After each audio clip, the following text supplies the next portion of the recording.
Hello. Hello.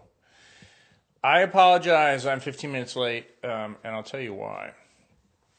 I'm 15 minutes late. You can see this? I have this little microphone. I'm like, where the hell is this thing? I looked all over for it. I looked everywhere. And then, you start to go crazy, and you kind of feel like, I'm sure I left it here. I'm sure I did. And then you start questioning your sanity and your, senility. And sure enough, where did I find this stuff? Out in the backyard in Newman's little stash. So Newman's a kleptomaniac. Newman takes things, he piles them into the backyard, and I mean everything. If I'm missing anything, it's there. I mean, I'll probably find like my 401k there eventually one day. He's a little bit of a klepto. Newman, come here, baby. I had to chide him a little. So he's a little snotty with me right now. Newman. And he's kind of coming. Anyways.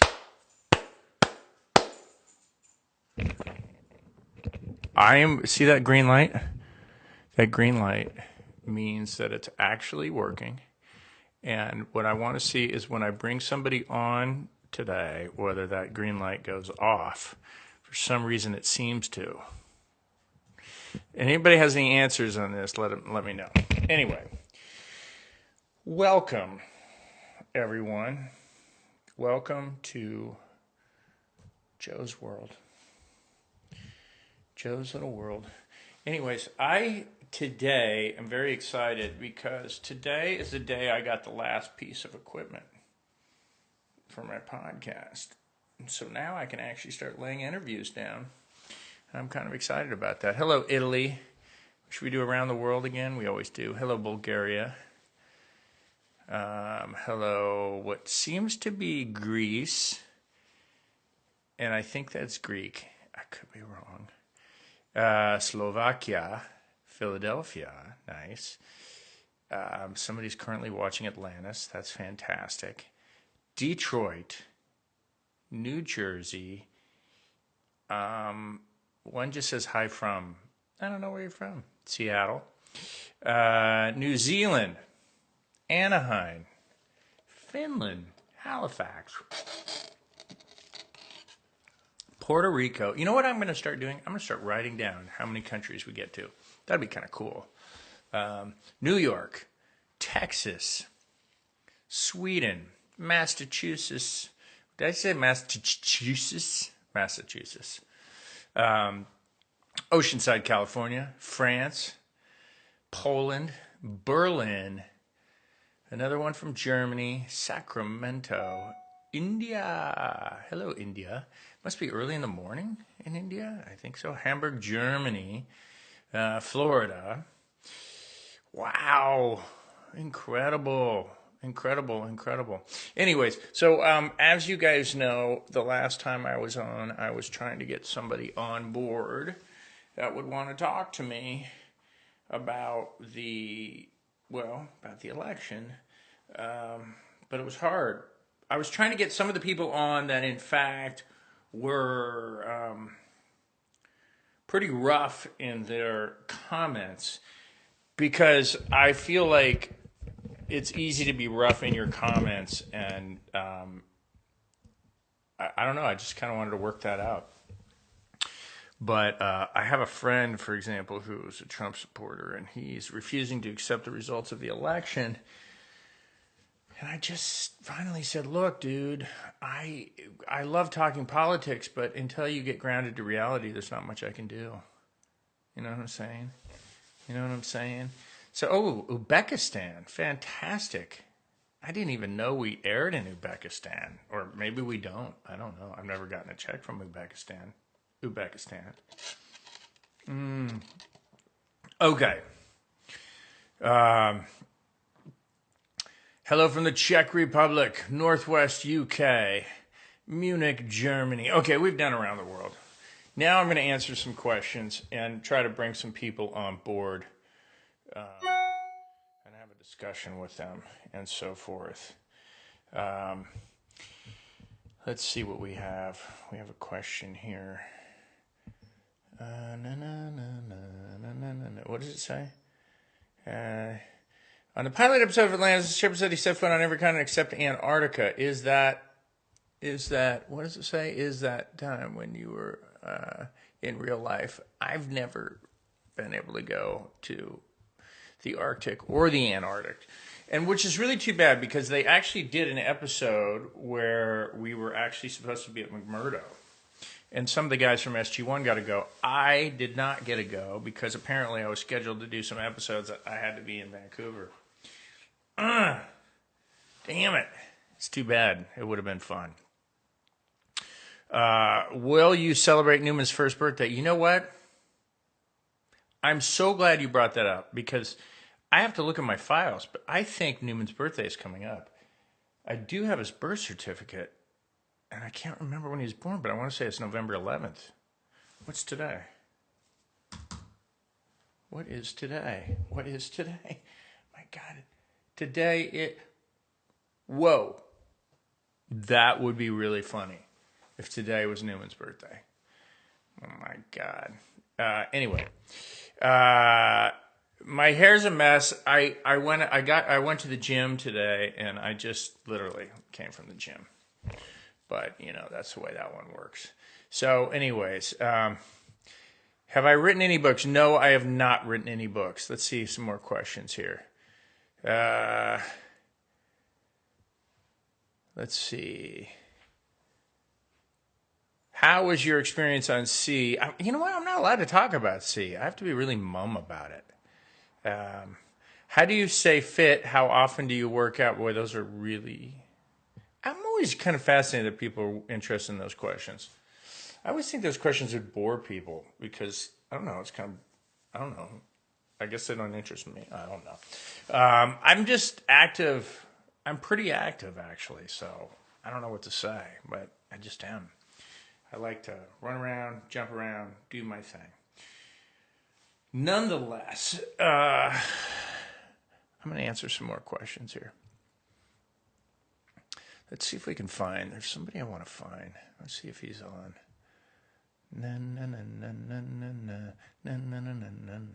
Let's see if he's here. I just got an email that they're doing a documentary on Elizabeth Montgomery. Does anybody remember who Elizabeth Montgomery was? Elizabeth Montgomery, remember I Dream of Jeannie? And she would go like with her nose. I can't even do it, but she would do it with her nose, and it was I Dream of Jeannie. This is a very funny show. Anyways, sadly, I was the last person to work with her. And I was shooting a show, and she had cancer, and she would have to go into her trailer and get, like, dialysis and stuff. It was really incredible. It was an amazing woman. Anyways, they're reaching out to me. I'm supposed to do a documentary and do an interview for them. So, anyway, I would love to answer some questions of the philosophical or political nature. And again, I'm trying to get some Trump supporters on board so that we can have a discussion. I think we're in an interesting time in history.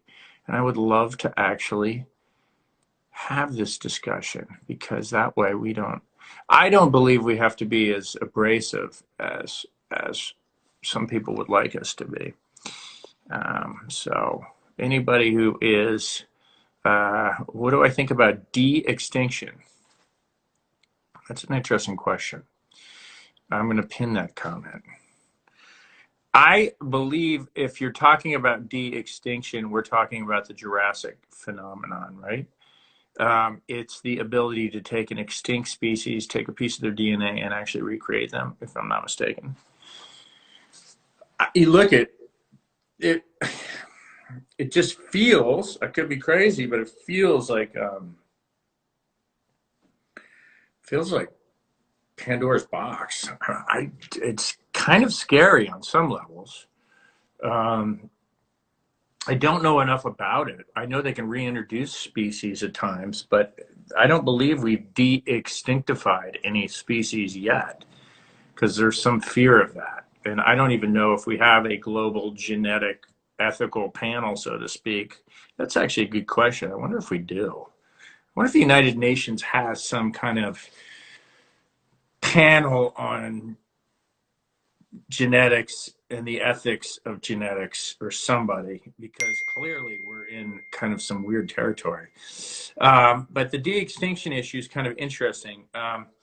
I do know this. I know that actually there's a pretty good TV show called Fortitude that talks about the melting of the ice actually reveals a lot of extinct species, but it also unleashes all these spores and parasites that have been frozen for thousands, hundreds of thousands of years.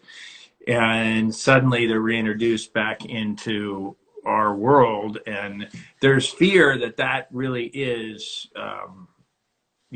frightening, that could create all sorts of problems. In this TV show, it just happens to be parasites that get inside you and make you kill, do crazy things. But it's very cool. So I think that's a good question. But de-extinction, I'm assuming there's going to be some kind of a follow through with that. So actually, you know what I heard this morning that was kind of interesting on the science of it all was, the truth is,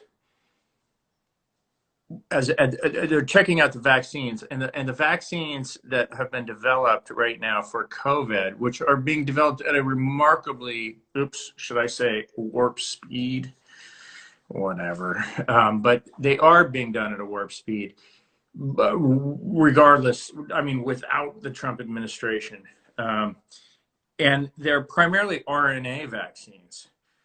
Now, what is really different between an RNA vaccine and a regular vaccine is that regular vaccines introduce the virus into your system, where the RNA actually is the genetic messenger that goes in and actually manipulates things. And what is amazing about RNA vaccines is that actually we can reprogram RNA vaccines to different viruses. So in theory, if we get another virus, which we will invariably do, we will get another virus somehow.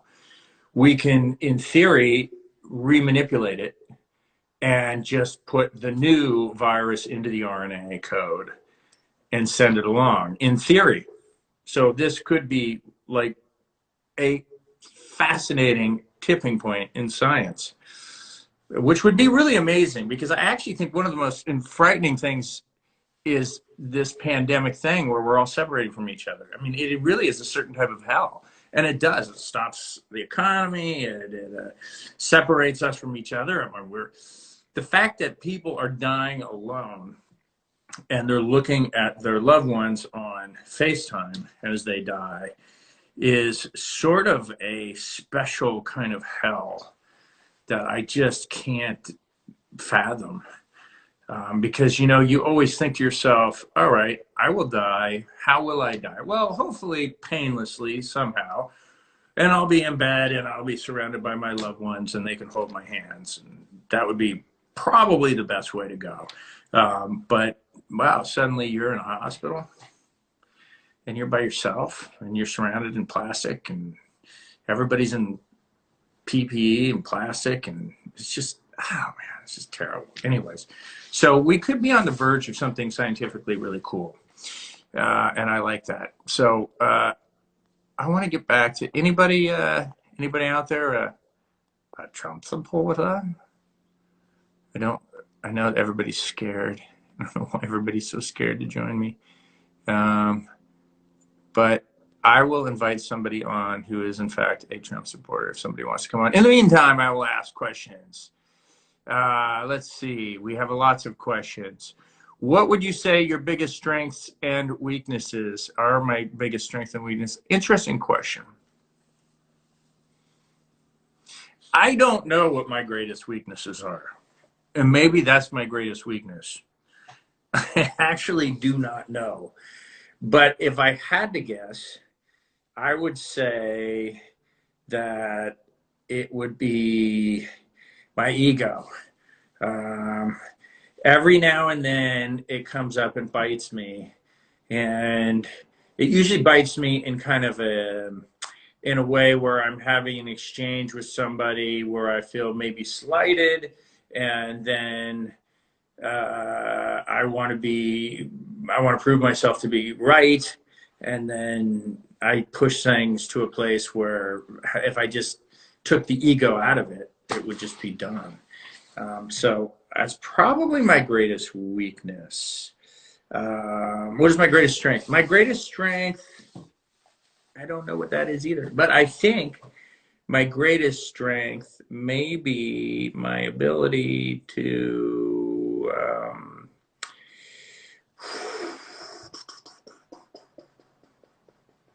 might be my ability to understand people. Well, I actually feel somewhat proud of my ability sometimes to meet people and understand people. And it's hard for me to dislike people that I understand. And I tend to like people until proven otherwise. And I kind of feel, I think I learned that from my dad, which is there are people that approach people and just immediately distrust them until you prove that you're trustworthy. And that's a perfectly good route to take. I don't have the energy for that. And I tend to accept and tolerate a large group of people until proven otherwise. It seems to be easier for me. I also find that as I accept people, they become easier to deal with because we all want to be accepted. And if people feel like you're fighting them and you're not accepting them, they're more rigid, or they're trying to gain acceptance, and vice versa. And when you accept that person, they sort of decompress and become more real versions of themselves. And again, as you begin to understand people, it's hard to dislike people when you understand people. Hey, baby, look who's here. Come here. Oh, yeah. Come here. Oh, yeah. Oh, Zaka, chaka, chaka. Yeah. So it may be your birthday today, and you did try eating all my camera equipment. But you know what, love? It's okay, because if it's your birthday, then I have to go get you a present. Oh, baby. And anyway, my God, he's getting big. So that's that. So let's see.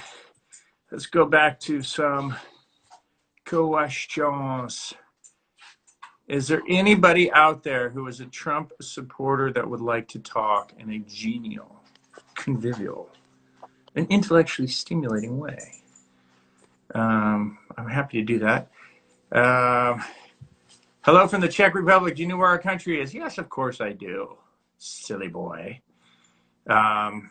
Formerly Czechoslovakia, Czech Republic, Slovakia.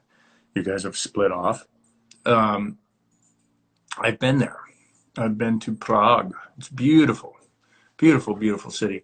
Let's see. Let's look at my other things. How about? Oh, wait. Here we go. I am a Trumper. Okay. Well, let's listen. Let's listen. Let's invite you on. Be driven.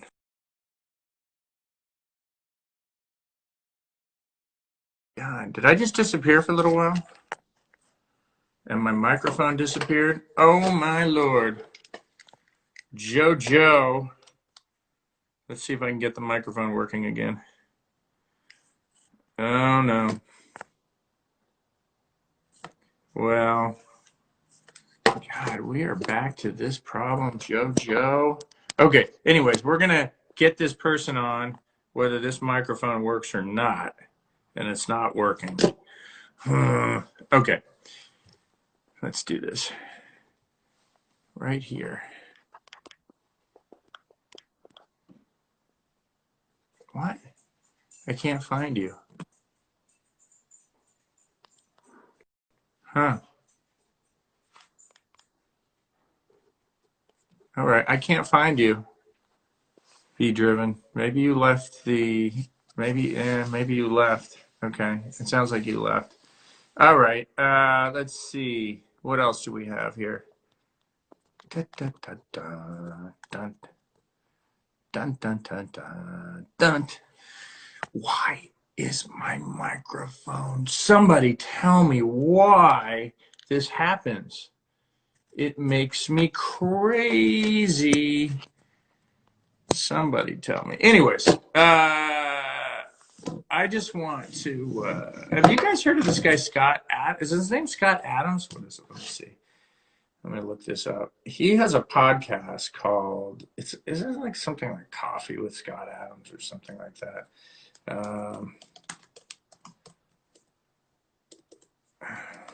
I'm looking it up.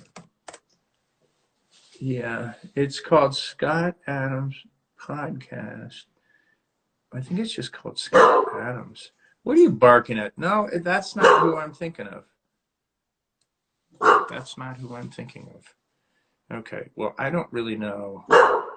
Hey, why are we barking, pal? Why are we barking? Nobody's outside. Nobody's outside. Come here. Come here. Okay, so let's see. He is.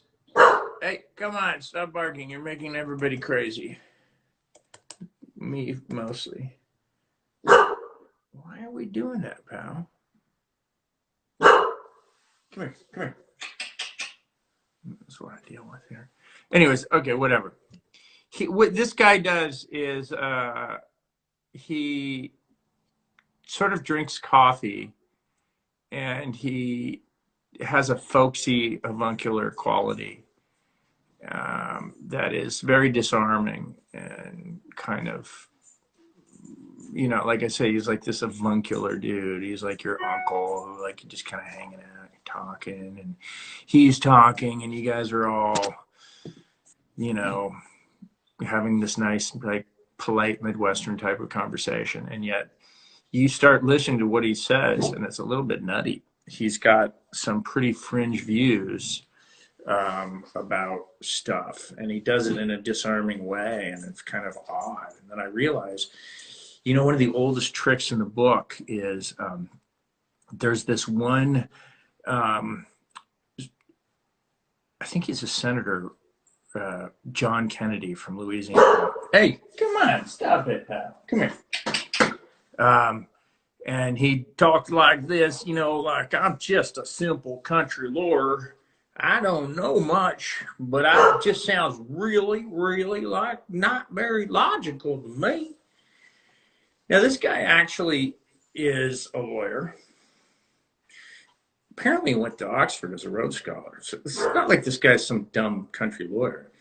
But he does this folksy nonsense. And so he kind of disarms you. And it's a bunch of nonsense. It really is. But anyways, look, if a Trump supporter who wants to come on, let's do that. Hello, Australia. It may be Newman's birthday. We don't know. I will find out. In fact, if you want, I may have this. I don't want to look for it right now. I really don't want to. Croatia. My God, I would love to be in Croatia. Would love to be in Croatia. Croatia is so beautiful. Let's see who else we have here. Does anybody want to join me that is a Trump supporter? All right. Well, maybe we won't get one. Anyways, what I'm going to try to do, because this isn't working, I do have a new system, and the system is in my little podcast studio, and I'm going to go try it out. And so I'll go live later today and check it out and see if we can figure this out. And I may have solved the problem, maybe not. Don't know. But I will say that it's a source of great frustration. And I looked up online everywhere, and I cannot find why audio drops in and out on live stream. It really should not, and yet it does. But anyway, let's see. I'll join you, but I'm not a Trump supporter. Come visit Monterrey, Mexico. I would love to visit Monterrey. Have I been to Japan? I have not been to Japan, and it's a place I am dying to go. I'm really wanting to go to Japan badly. I'm a bit of a, can you say a Japanophile?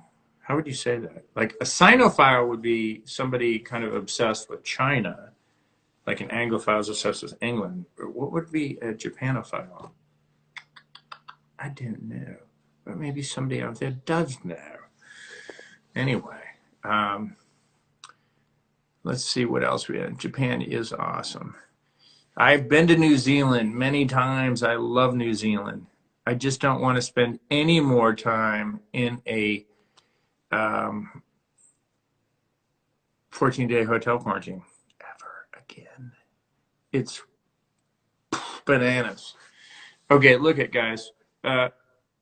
I'm going to try to go back and do live in a little while when I have the equipment up and running.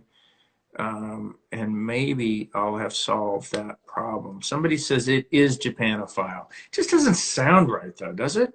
Japanophile? It just doesn't sound right. There has to be a different name. I just feel like there has to be.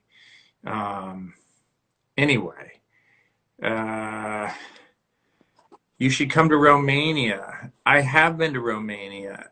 I have indeed. I've been to Brugge too. Romania, I shot a movie at. It was called Six Bullets with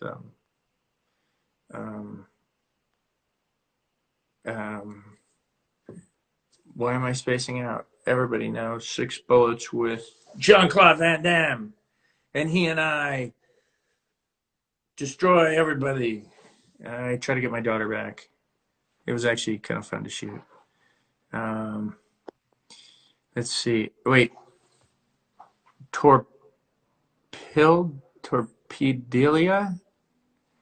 Oh wait, here you are. You're okay. I know you're a Trump supporter, so we're gonna go. See, let's see if you jump on.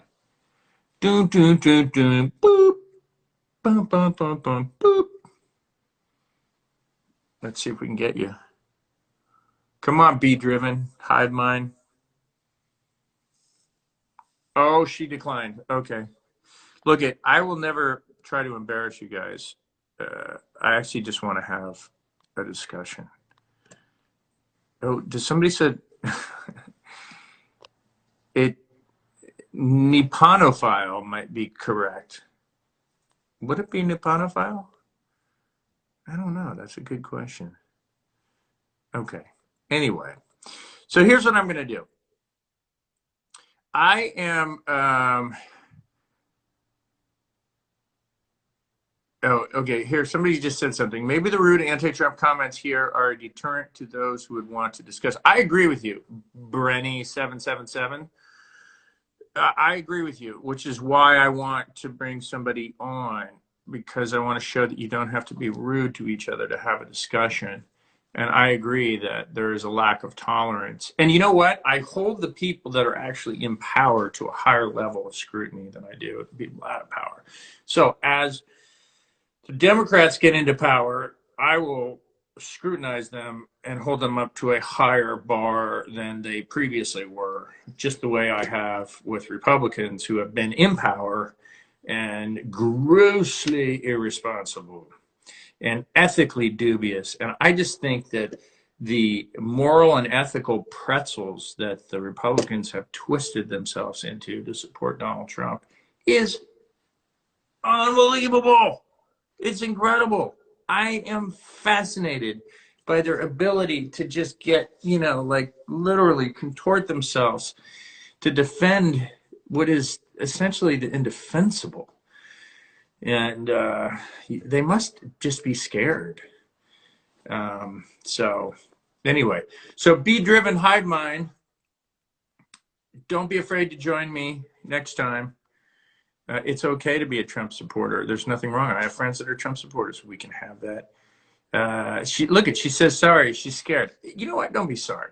It's perfectly okay to not join. I get it. We're living in an age where there's not that much tolerance. And, I think that people that are anti-Trump should listen to that, because we should not be shutting each other down. My friends have sent out this little thing called the Great, what's it called? The Great, Well, they want the great unfollowing is what they call it. The great unfollowing. They want you to unfollow all Trump things, including Trump supporters. I think that's the dumbest fucking thing ever. Like, what? You're gonna unfollow half the fucking country, 70 million people? I mean, it just doesn't make any sense. It's moronic. I mean, look at my feeling. As long as you aren't like insanely hateful, I'm not going to exclude you. I don't get that. I really don't. I think that's an absolutely wrong approach to everything. I told you that California is poorly managed by the Democrats. Companies are being driven out of the state by high taxes, crime, poverty, and no one doing anything about it. Well, let's clarify as I pin your comment. You're absolutely right. Our taxes are way too high in California. And they have to figure something out because they're getting this close to pushing, to scaring away a lot of business. And interestingly enough, the biggest businesses in California aren't paying any taxes, i.e., like I want to say Apple and Google. Is Facebook here in Seattle? I can't remember, to be perfectly honest with you. But anyways, we have lots of big tech here, and a lot of them don't pay any taxes. So we got to figure that out. On the other hand, you say something here that I just don't totally agree with. It's not being driven out by crime and poverty per se. This is it's incredible to me because the truth is, it's like actually, you know, the crime rates historically are at 60-year lows, literally at 60-year lows. Yeah, they've had a spike, a little bit of a spike since the quarantine, but the crime rates they have dropped precipitously, especially from like the 70s and the early 80s. It's I don't even know why people think that we're riddled with crime. Like when you listen to Trump's inauguration speech about like this American carnage, I was like, what the fuck is he talking about? Where the hell has he been? I mean, when was the last time? I mean, you go to Harlem now. Harlem's nice. I mean, the basketball courts are nice. I mean, it's nonsense. It's total bullshit. And the crime rates are, again, at historical lows. So what you do have is a problem with homelessness, and that is to be distinguished. It's a different distinction. Crime, poverty, homelessness. Those are three sort of different things. Sometimes they overlap. The homelessness issue is complex, and it's not, there's no actual immediate connection between homelessness and crime, weirdly enough.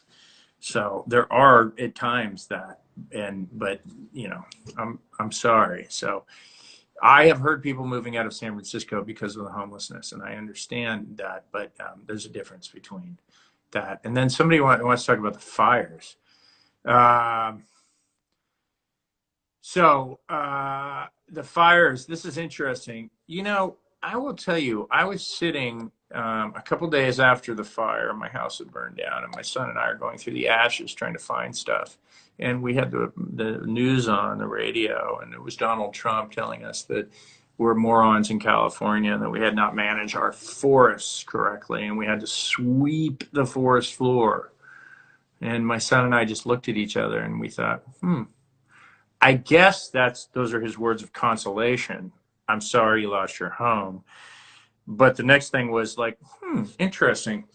We don't have forests anywhere near where we live, so there's not much we can do about sweeping the forest floor when we have no fucking forests.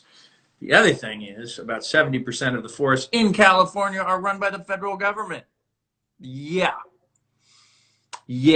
So that would be the responsibility of the federal government. Interesting. Yeah. Again, total cognitive dissonance. Makes me crazy. Anyway, moving on to the next subject here. Moving on. I'm going to move to the next thing. Why is everyone in the U.S. bashing socialists? I'm one of them. You know, okay. Socialism is one of those little taboo words, and the truth is there's a huge overlap between what is socialism and what is a government program. At when does socialism start? Awfully good question. So if you're receiving Medicare and Medicaid, is that socialism? Technically, yeah, I guess so. So there is no delineation between real socialism and what is a de facto socialism. You can just look at the tax rates and the services you get from your government and kind of make that decision by comparative means. So we're not being taxed as much as some Northern European countries, and consequently, we don't have the same services. So I don't know. I think socialism is a term that is used to scare people away from things. And the irony is that anybody under the age of 50 or maybe 45 they hear the term socialism and they're like, yeah, and it doesn't scare them the same way it scares everybody else, because socialism is connected with communism and no private property rights and all that sort of stuff. So it's weird because all that little socialist boogeyman stuff, I don't think it really worked that well. I don't think it does, but it does work well with the older voter. It does indeed work better with the older voter. So, and again, yeah, she makes the point. Socialism is not communism. Of course it's not, but that's what they try to do in politics. They try to mix the two things to scare you away. So, which is the same thing they try to do with a protester slash looter. They're not the same thing, are they? Not at all. But that's their way of mixing things up and making you scared of stuff. Look, it's critical thinking skills. At the end of the day, you either have critical thinking skills and you take in information from various sources and you process it and you go through it and you decide who's trying to yank your chain and make you believe bullshit or not. I am fascinated by how many fucking people are watching because they believe that mainstream media has such a bad reputation. It's fake news, it's mainstream media. Look at, I could complain about mainstream media all day long. They're like a bunch of baboons chasing a ball. They just go one way and go the next way. And it's easy to distract them. I understand that. But by default, does that mean like your alternative news is somehow better? I don't think so. Your alternative news is actually so unvetted and so unhinged that it is magnificently cuckoo. And again, it goes back to this thing. Yes, here it is. Everybody knows, I keep saying this, we have to get to a place of data-based decision making. We have more data and statistics than ever before. We have computers and smartphones and everything collecting almost an infinite amount of data. The data points are incredible, and that to put together the proper analysis about problems, to me, it's incredible. It's a little like operating on the body without even like studying the body. It is incredible how data averse we are, and maybe that goes back to my theory, which is politics is not rational. Politics is emotionally driven. It is a fundamental emotional reaction to a situation. So it sort of makes sense. But if we go to a more data-oriented system, and I would argue that the one politician that made some pretty major decisions on that level was Michael Bloomberg, is that your database decision frees you from so much of your own bullshit and your rhetoric that you're going to have to defend, and somebody's going to come along and call you out and make you realize that you're wrong about X, Y, and Z because you've emotionally clung to some rhetoric. And data should be able to make you change your decisions about things. So I want to give you another example of this. Another example of this would be the death penalty. The death penalty is fascinating. I'm going to get the numbers wrong here. Here I'm talking about data. I may get the data wrong. But the essence of this data is correct. The death penalty is, if I'm not mistaken, in California, it runs something like, I think, to keep a person for life in prison, somewhere between $6 to $8 million for life in prison. And then it's somewhere around $30 million to have them go through the death penalty process. Now, somebody asks why? Why is it so much more expensive? Well, because when you are going to put somebody to death, you have to give them their constitutional rights of defending themselves. And those are lengthy and exhausting and complicated. And so what you do is you have people on death row for very long periods of time, exhausting all their means of defending themselves. And now the taxpayers pay a lot more money. Okay, so financially, doesn't make much sense. So then why else would you have a death penalty? Well, because death penalty scares the other criminals from doing bad things. Really? Well, show me the data on that. There is not really any criminal psychologist will tell you that the problem with criminals is they don't foresee the consequence to their actions. They don't see that, and that's why they continually make bad choices. So you're going to tell me that the guy who's suddenly in the midst of a violent crime, maybe he's raping somebody, decides that, whoa, I better pull it back. I was going to murder them too, but I'm going to pull it back because I don't want to get the death penalty. Yeah, it doesn't really work that way. So the deterrent argument is out the window. The financial argument is out the window. What's left? Why have a death penalty? Well, this is the more disturbing part. People support the death penalty for very, very emotional reasons that aren't necessarily rooted in anything rational. And it is your sense of vengeance, it's your sense of justice, is to inflict harm on the perpetrator, inflict harm on the suspect. And I'm not going to argue against that because that's a natural human reaction. And until you or somebody close to you is a victim of a violent crime, you can't understand the sensation of wanting that.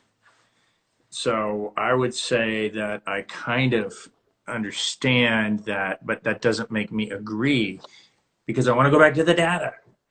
I don't want to spend an extra like hundreds of millions of dollars putting people on death row. Put that money in schools. Put that money someplace else. Come on. Is our sense of vengeance like so deep that we have to go there? This is a classic example where you can go to data, and data should change people's opinion. God, I wish it would. I really wish it would. Anyways, what do we have? We have people here, and I'm going to try. Okay, there are people requesting to come on, but I don't know if they are Trump supporters. But what the hell? I'll bring them on anyways. Okay, let's see what happens here. Dragon Creator. Interesting name. Dragon Creator. We are waiting for you. Well, there's a law major here. I love that. There's a law major here. I agree with the fact. It's very emotional. However, rehabilitation has proven to be so valuable in other countries. I wish people looked at the facts and data. You know what? I agree with you. Ooh, let's. You know what? Can we do this? Wait, hold on. Can we go live with you? I want to go live with you. You're a law major. Let's get you on. Let's have this discussion. Hello? Oh, what's up, dude? Hey, how's it going? Hey, but I got a question for you. Were you listening from the beginning with when I had the microphone? I didn't actually. I came like a minute ago. Well, now your microphone's not working very well. Oh. Are you there? Yeah, okay. Hello? Much better. Okay, Much cool. better. Great. Okay. So, hey, listen, you know more about law than I do. I hope so. But am I wrong? I know this. I know the numbers maybe a little. They're different in each state. The costs. If I'm Yeah. not mistaken, those are the California costs. So if it doesn't deter people, and I don't think you can find any evidence that deters anybody, and it costs a lot more money, what would be the purpose of the death penalty? Honestly, like I'm in Canada myself. Wait, you got to put the microphone up. We can't hear you. Oh, is that better? Yeah. There you go. Yeah. So I'm in Canada myself. So for me, we don't have death penalty at all in Canada. And looking at Americans, you guys are too nice for that stuff. Yeah, well, yeah, maybe. But looking like I did actually not a thesis, but I did like a assignment on the death penalty itself, and like looking at the facts, like it really does not, like you said, deter at all.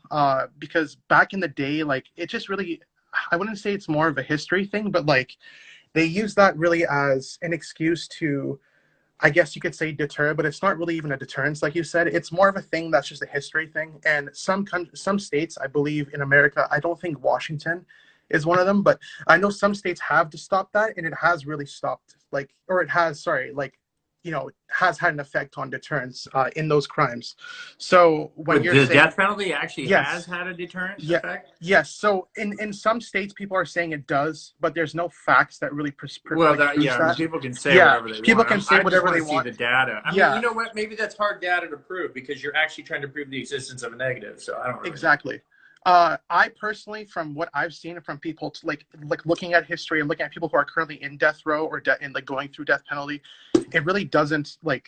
It really changes the view on people's lives. Like they really, instead of them saying that they're gonna die the next day, they're just celebrating how they're surviving like each and every day. So like for example, if I'm on death penalty right now, I'm going and imagining and like really experiencing that, hey, like tomorrow's a new day for me. I'm gonna do this, I'm gonna do that, and I'm gonna celebrate that I'm still alive tomorrow, and I'm gonna celebrate I'm still alive the next day too.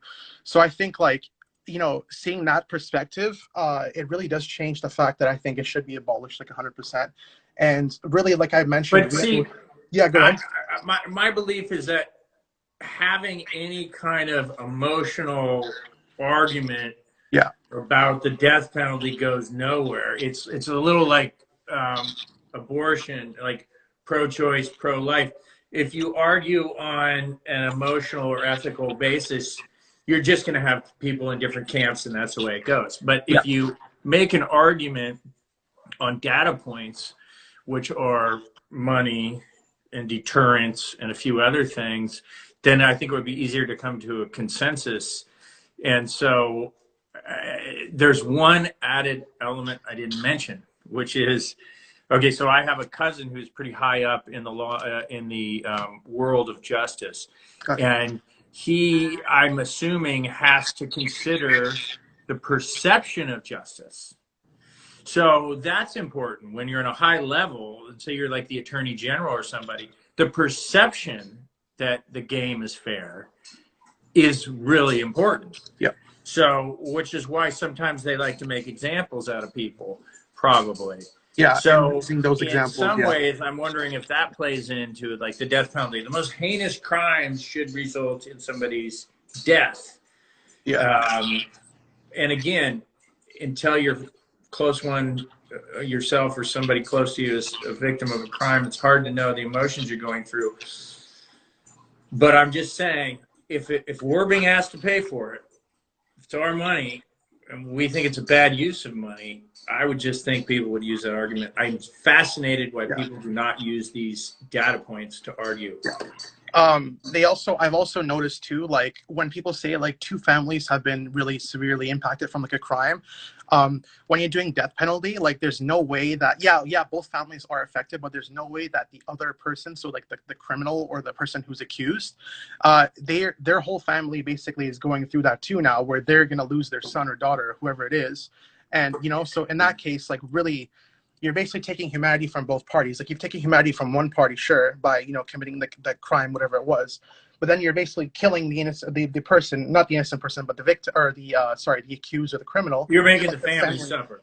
Yeah. Well, yeah, but again, that gets into this emotional conversation where, like, I feel like you can never get any traction on that particular conversation. Exactly. And that's why I was like, if you can just de-emotionalize certain discussions, I just feel like we would get to a better place. There's a guy, you know, the guy who wrote Freakonomics, I don't actually. Stephen, what's his name? Somebody knows. Anyways, he actually, you know, made a pretty controversial comment of why crime rates are at like 40, 50, 60-year lows. Couldn't figure it out, and he went through all sorts of data. He went through the census data, and he noticed like crime rates really started dropping around the mid 80s to late 80s. And people were like, huh, why, you know, why is that? And then they really dropped off, and then they kept dropping off even more.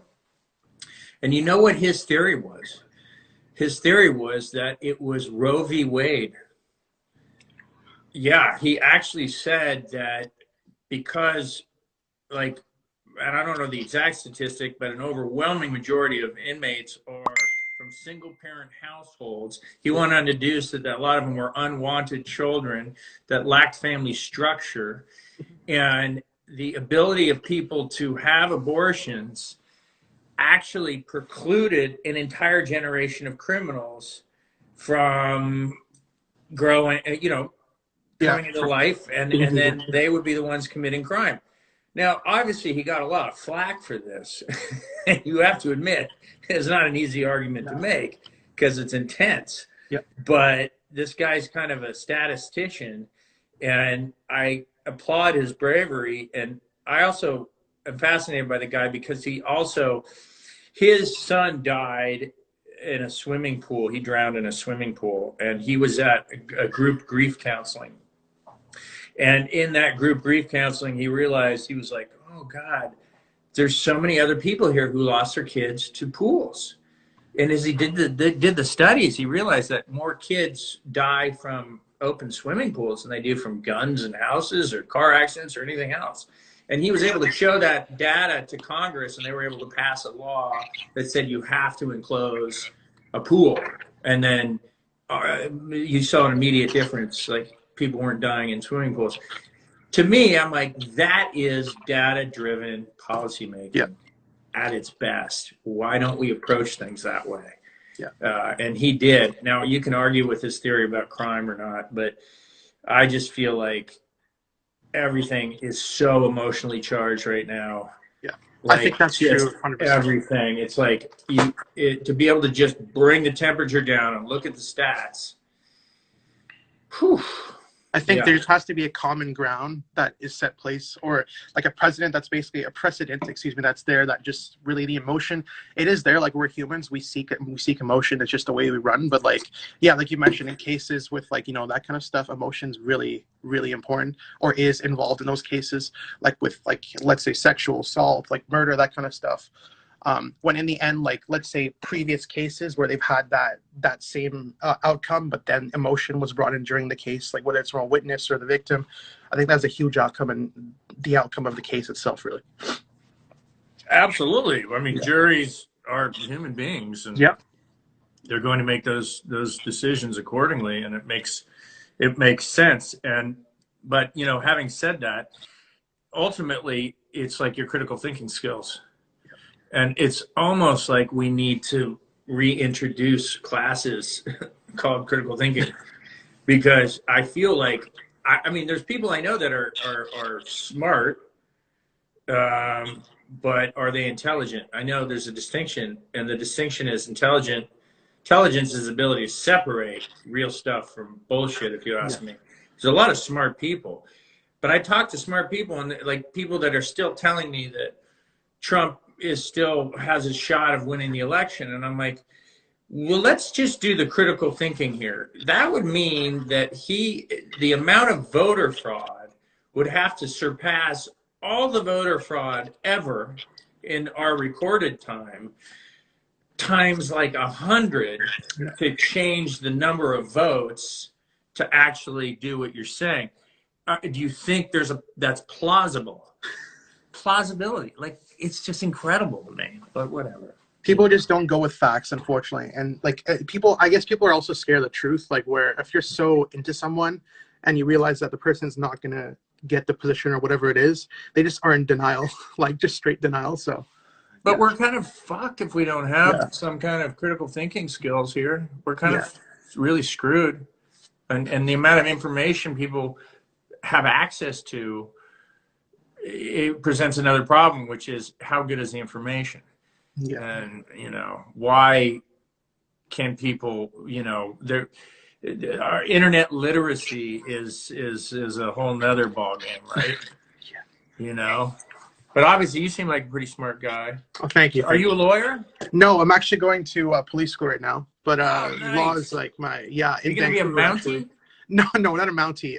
Probably in a municipal department, most likely. But yeah, so just doing that. Sweet. I graduate next month, actually in December. So then I'll see what happens. Awesome. Thank you. Well, listen, dude. It was great talking to you. Thanks for joining us. You made a really course. interesting comment, so I just wanted to bring you on board. You bet. Appreciate it. Have a good one. Take care. Okay. Take care. Bye. Well, there you have it.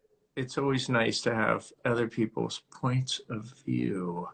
I actually saw a video where a poll worker was opening ballots and tearing up Trump votes. Okay, let's bring you on board. Let's have that conversation. Remember, let's see if this person will join us. The Cool Mom 650. I mean, if you want to join us. Come on, Cool Mom. Be cool. Here we go. Hi. Hey. How are you? I'm fine. How are you? There's a lot of red in this picture. Your hair is red? It's my hair. Your hair is red, but the ceiling is red. Well, yeah, it's like a burgundy Can I background. just ask you, are you actually in hell right now? Huh? Are you actually in hell right now? Yeah, probably. Okay. Okay. Here, I'll move there. Is that better? You saw a video of somebody tearing up a Trump ballot. Uh-huh. Okay. And you're sure it was a Trump ballot? Yeah, he actually read out, oh, this person voted for Trump. Well, tore it in half and threw it in the trash behind him. Uh-huh. And that what voting booth was that? What voting center? I'm not sure. It looked like it was a mail-in ballot, and they were undoing them to put them through the machines. Right. What state? Do you remember what state? It didn't say which state. I think it was North Carolina because we're still voting here. Okay, so because they're still counting votes. Did it interest you to find out where it was coming from? I didn't. No? Why not? No. I mean, well, if that's the case, don't you want to know where it is? Yeah, I would really like to know where it is, but I wouldn't know how to begin to search for all that. Okay, so where did you see this? It was on Instagram. Ah, Instagram. Now, do we think Instagram is a source of like veracity? No. Okay, well, so I take everything on Instagram with a grain of salt. Okay, so but you believe. Well.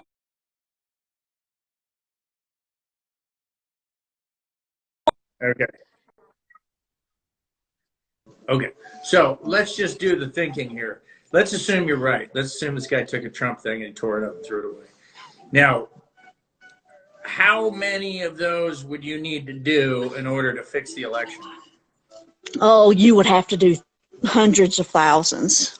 I'm not saying the election was fixed. I just think it's a wrong thing to do. Even because that's somebody's their voting right. Yeah. Just got through in the trash. I will tell you this: that if a poll worker is filmed tearing up a ballot, he will be immediately fired, and I think everybody knows that. Which is why I think what you're seeing is not real. So, but this is interesting to me because this is what gets people charged up. And the other thing is, assuming that happens, like. It happens, but you're not saying it doesn't happen the other way either. I think the reality is that this election will be the most accurate election ever because there are so many scrutinizing eyes on this election that you're going to actually have a more accurate account than ever before. And we're going to find indiscrepancies, and they're going to be on both sides. My guess is that the indiscrepancies are actually going to benefit Biden more than Trump. I believe that too. I know, I believe that too. But I mean indiscrepancies meaning the recounts will result in more votes for Biden than Trump. In other words, just when Al Gore challenged the election in Florida, it turned out that he actually helped Bush get even more votes. Yeah, So yeah, I know that. I think that that should show you that the election is not rigged, it's not fixed, and yeah, there's indiscrepancies, but in general, 4.5 million people more voted for Joe Biden, and you would have to come up with an awful lot of fixed votes to change that election. Oh, yeah, I realize that, but I'm actually married to a Trump supporter. But why are you a Trump supporter then? No, Oh, you're not. no, but my husband is. I just Okay. thought it was wrong, even if it was a Trump vote, that their opinion, their vote got thrown out. I honestly, I think whatever you saw, it's probably not a real poll support, not a real poll worker doing it.